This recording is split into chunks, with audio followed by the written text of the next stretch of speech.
Hello.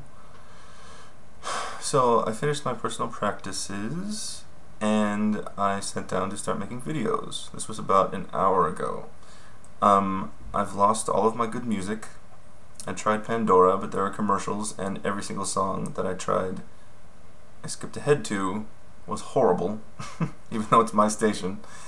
I tried 3 times to make a video from Salusa, an activation, Language of Light, and I received a message, but for some reason something's getting in the way, and the last one I thought was a very good activation, at least it was for me, and I realized that I wasn't recording the entire time. What? So I've decided to move on. This was going to be another Language of Light activation, and now I'm just thinking I'm just going to talk.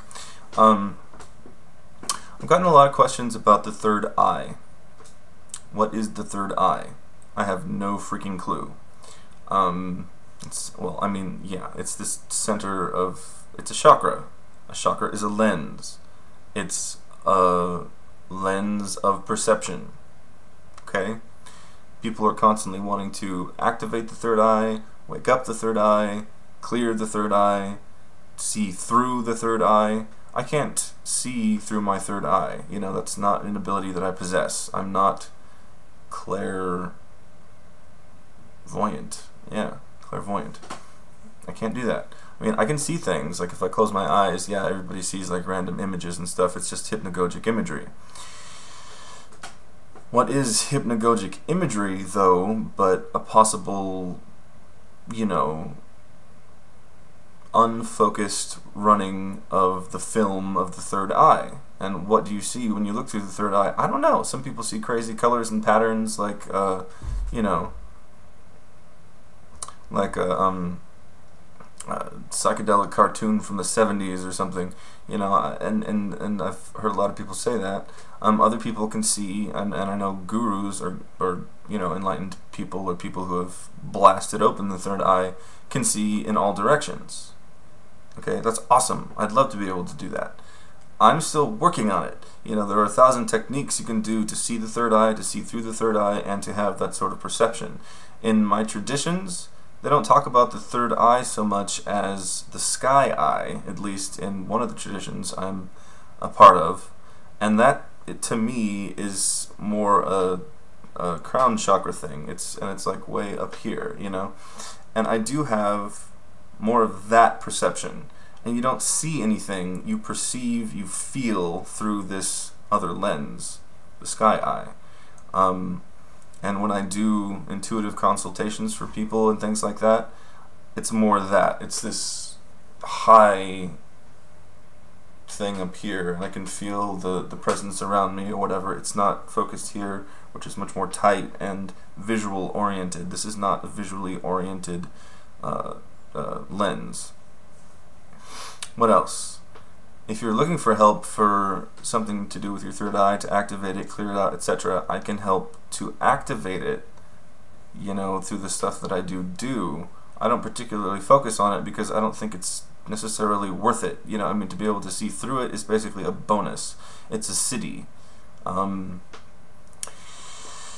know, I mean, what would you gain if you could see completely through your third eye? I don't know. I have 2 already. It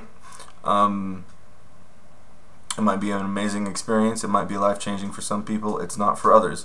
You know, I can speak in tongues, and I take it for granted. I can channel any type of energy I wish, and I take it for granted. It hasn't changed my life in a complete, you know, 380-degree reversal, so that I'm constantly focusing on only spiritual stuff and like I've become fully invested in that. You know, I have other things that give me joy as well that need attention. I think focusing on one thing too much is probably a problem. Anyway, you know, but that aside, I have made activations to help people who are trying to activate their third eye and have had some success with it. Okay, so yeah, so to answer all these questions about the third eye, I don't place that much importance on it, and I don't think anybody else necessarily should either. I think it's neat, ultimately it's just a trick. You know, it's just another lens of perception. Personally, what I focus on, and I think is really cool, is the assemblage point and moving the assemblage point. One person told me that he could move it, but then it would get stuck, so I don't recommend trying to just force it around. You know, like, you can really cause some problems that way. But once you've become so pliable that you can just go like this and move the assemblage point up to the third eye location,